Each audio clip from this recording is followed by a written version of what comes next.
Hey, athletes, welcome back to the High School Athlete Nutrition Podcast. It is Katie and Steph here, and we are talking about REDS, or Relative Energy Deficiency in Sport.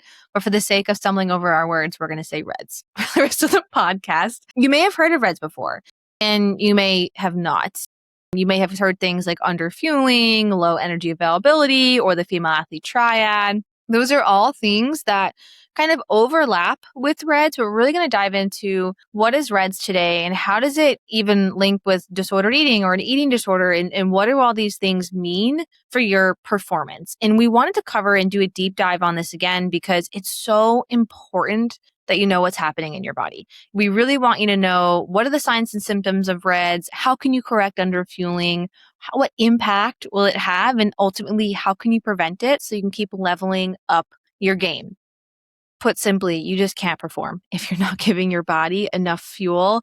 And it happens for so many reasons that we're going to talk about today. So let's dive into it. Katie, you ready? This is one of my favorite topics. Me too. I can't wait. Yeah. So let's start with some of the basics. What is relative energy deficiency in sport, and where does it come from? Katie, how do you describe this to your athletes when you're describing REDS and trying to explain to them, like, what is one of the first things you touch on? Yeah. The first thing is that everybody's body has a certain number of calories that it has to have. And that's just to be a human. Then when we add in our athlete needs, we have even more calorie needs that we have. And so what we always talk about is we have to meet those needs. And so whether it's on purpose or not on purpose, if you aren't meeting those calorie needs, those carbohydrate needs, then your body is going to start having signs and symptoms showing you that you're not getting enough fuel in. And so that's typically where I start, is just let's talk about what signs is your body giving at you to show you that you're underfueled. I love that. That's a perfect place to start. It's like, where is your body telling you, like, hey, we need more fuel. We're shutting down processes because things are going kind of sideways a little bit. So when you think about REDS and in how we use signs and symptoms, the International Olympic Committee back in 2023, I believe, came out with beautiful diagrams that really outline REDS in terms of its impact on performance and its impact on health. And we're going to dive into a lot of these coming up, but some of the big ones would be like changes in your menstrual cycle, constipation, changes in bone stress injury, meaning more injuries that they're not healing, mental health changes, more anxiety, changes in sleep. Katie, what are some of the top ones that you see within your athletes? Yeah, I think the first one also is just like being tired all the time, like lethargic, brain fog. What we have to remember is that when we're underfueled, every component of our body is impacted. Working with eating disorders so much, I also get a lot of lack of period symptoms have changed. So those are big ones. Or athletes that have been working really hard to gain muscle and they're not. Those are big. And you kind of touched on the secret formula earlier, but it's energy deficiency. Your body doesn't have what it needs to keep up with the human self, the growing teenager, and the athlete. And we don't talk a lot about calories often, but you need an exorbitant amount of calories. You need a lot of fuel throughout the day. And so often you fall short on fueling the human and the growing teenager, and that athlete mode just takes over and pulls all the fuel. And that's where we can get into REDS and some disordered eating can pop up kind of here and there. So when you're thinking about underfueling, you mentioned it could happen accidentally, it could happen intentionally. Let's start with some of the reasons underfueling and triggering REDS may happen accidentally. What are some of the things you see? One, you're an athlete, so you're busy, right? So you leave for school at maybe 7:30. You have practice right after school. Maybe school lunch is gross and you don't like it. Maybe you got up late because you had an away game the night before and you didn't have things ready and prepared, so you skip breakfast. Also, it might be that you feel uncomfortable telling your friends that you're hungry when nobody else is eating. And you guys are hanging out and it's a Friday night and it's been a while since you've eaten. So it can be so many reasons where you just don't realize it's been 7 hours since I ate last. Yeah. Yeah. Or even 5 hours, 4 hours, right? It's just, yeah. Even when you think about, like, many of my athletes have double sessions or really long, like they'll do like swim practice and then CrossFit. Or I have one athlete this summer that has done CrossFit in the morning and then had swim and lacrosse in the afternoon. Just wild amount of training.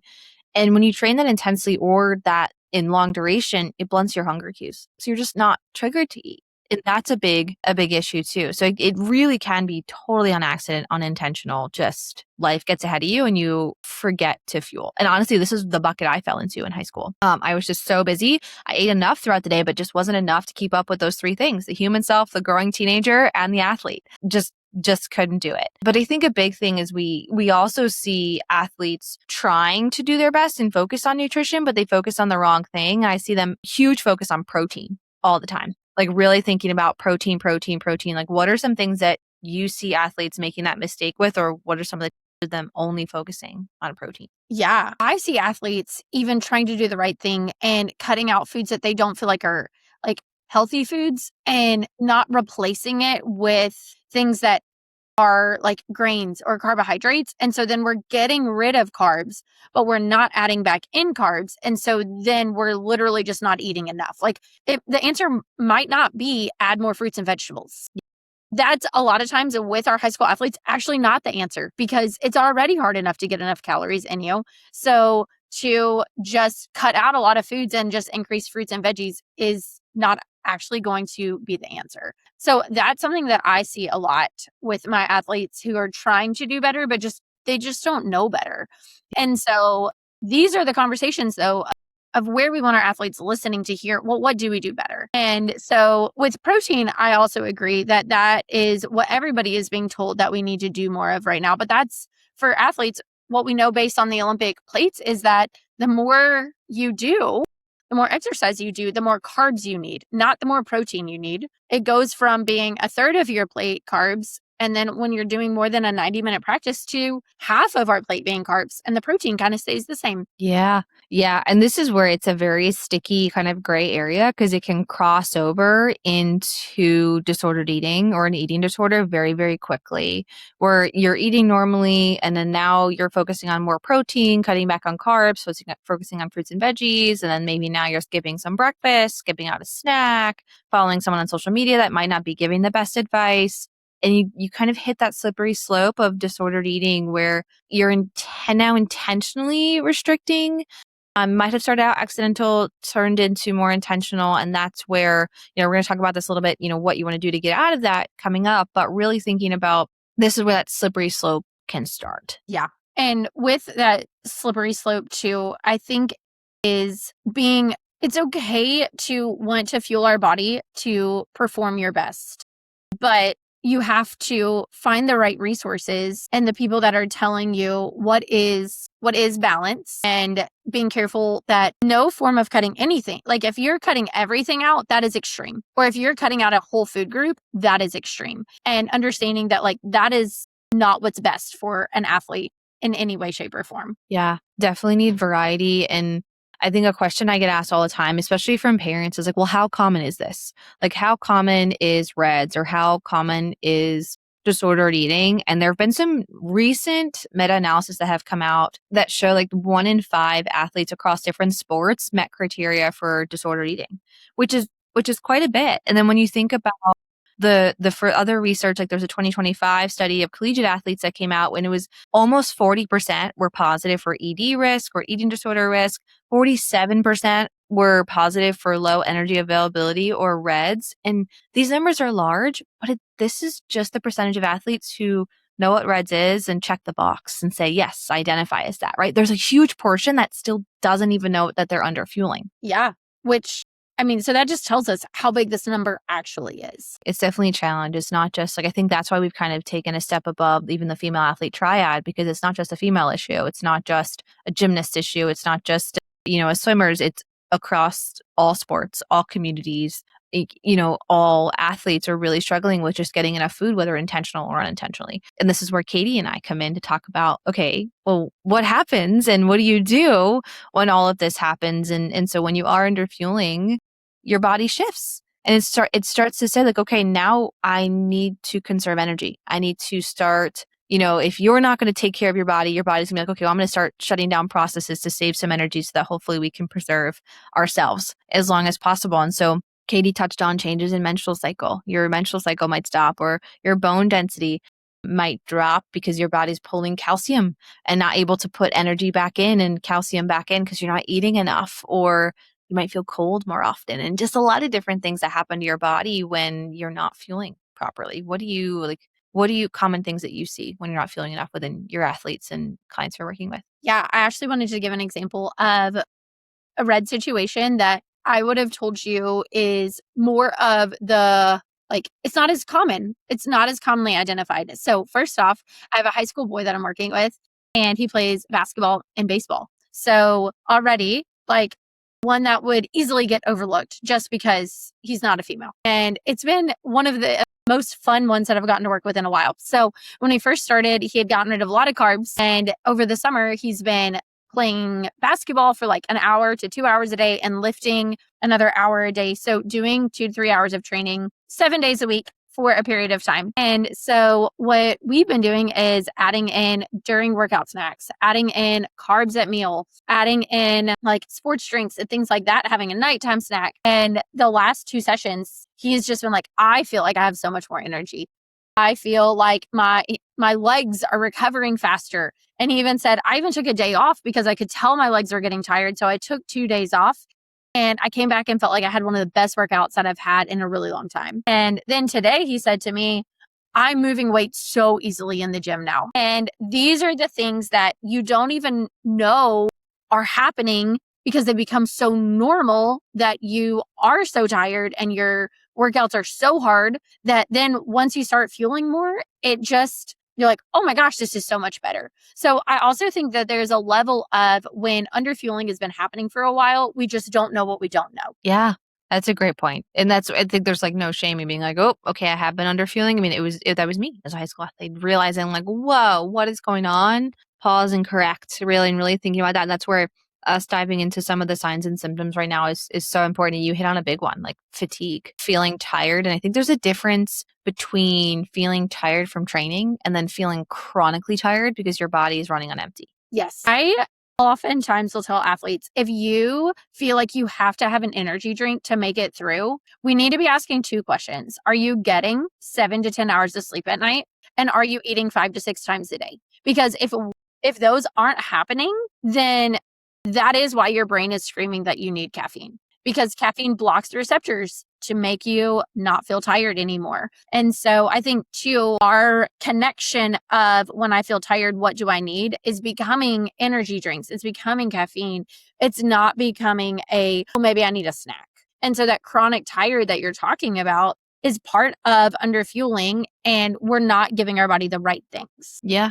Yeah, that's one of the first things I think often when athletes think, oh, I'm not underfueling because my weight hasn't changed. Because your body tries to save energy, typically these other things come up first before your weight even drops. Like you'll notice you're tired or fatigued more, or recurrent injuries is another big one. So you have an injury more often, or you have an injury that's just taking an extraordinary amount of time to recover and heal and get you back on the field or the pool. So really thinking about prioritizing bone health and eating enough. And this is another thing that I talk to athletes and parents specifically about a lot, is like almost half of your bone density is built up during your teen years.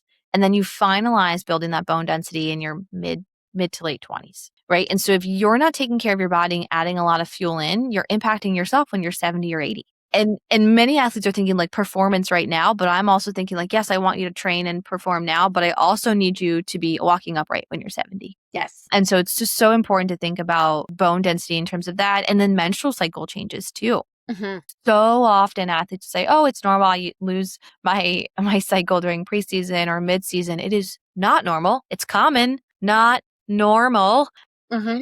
I know you and I scream that from the rooftops. Like, no. Yeah. And I think with that too, this is a piece of education for coaches as well, that if you're hearing your athletes talking about losing their period, we need to be normalizing, saying, you aren't eating enough. Your body is training really hard and you're underfueling. It's not just because of how hard you're working. It's you are working hard, you're not eating enough. Yeah.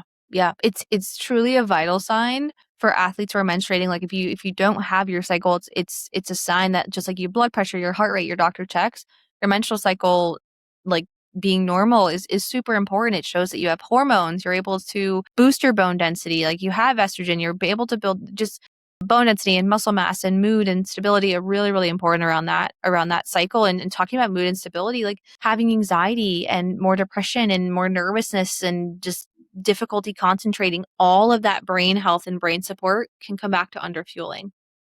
I always like to talk about at this point too, the like toddlers, where when you watch toddlers who need to be fed and how they're having like an emotional breakdown because they haven't been fed, like we're the same, we just mask it better. And so I would say too, like I call it emotional availability, and whether it's being irritable, whether it's checking out, both of these are very clear signs for an athlete that they need to be fed. And we want you to be able to regulate your emotions. But if your brain isn't fed, you can't regulate well. Yeah. It goes back to that like Snickers commercial we've all seen where it's like, you're not yourself when you're hungry. Yes, Yes. that is correct. You are not yourself when you're hungry. And one of the last things I want to touch on that most athletes don't think about when it comes to nutrition, which is funny because we talk about as dietitians what goes in and how it comes out, but talking about bowel movements and the gut. And if you're constipated or bloated or feeling a lot of discomfort, it's part of underfueling. Your digestion has slowed down to suck every last nutrient out of that fuel. And so it does lead to more bloating and more constipation. And it's a question I ask all the time.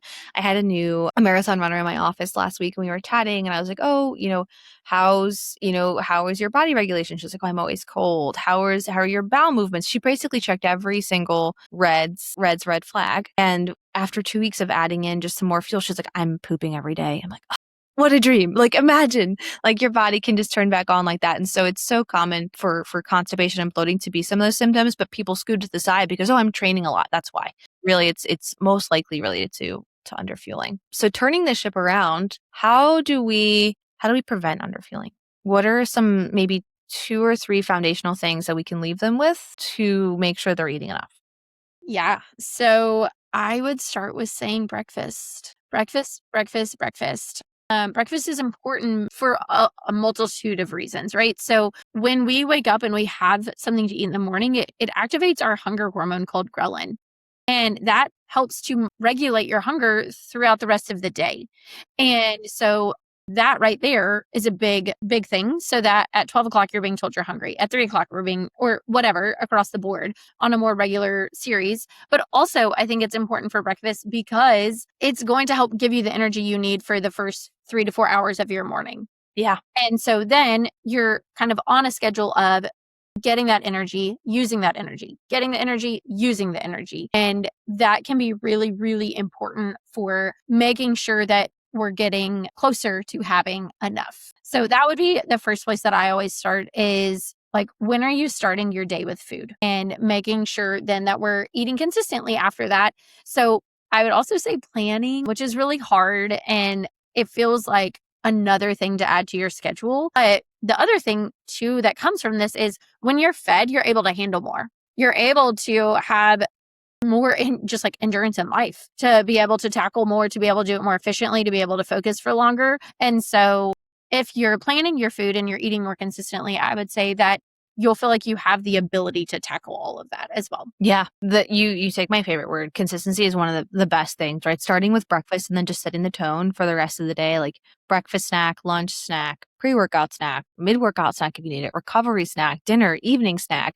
You're just letting your body trust you and that, hey, there's more fuel coming in just a couple hours. So you can keep building muscle, keep building up my bone density, keep my menstrual cycle going, support my testosterone, right? It's just giving that trust back to your body so your body can keep chugging along versus having to reserve energy and cut things back. So I like that. Consistency and planning are the two best tips. And if you do feel like you're someone like, hey, I am experiencing REDS, or maybe it is disordered eating, what I recommend doing is reach out to your trusted someone. Reach out to your trusted someone, whether it's a parent, an aunt, an uncle, a coach, an athletic trainer, doctor, registered dietitian, but reach out to your trusted person and ask for support. Build a team around you. You want a therapist to help you work through some of the mental challenges of maybe it's not eating, but it's just the stress of training in life.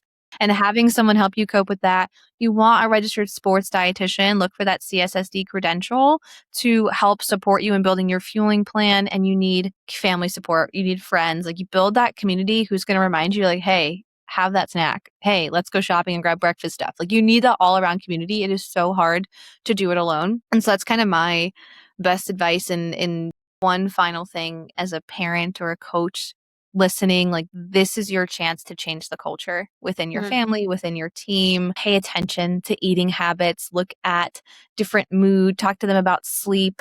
We don't expect you to be dietitians and therapists, but encourage them to sleep, encourage them to have a pre-workout snack, or set 3 minutes aside for them to have applesauce pouches mid-workout. Like Katie said, if you hear them talking about a lack of menstrual cycle, be like, that's not normal.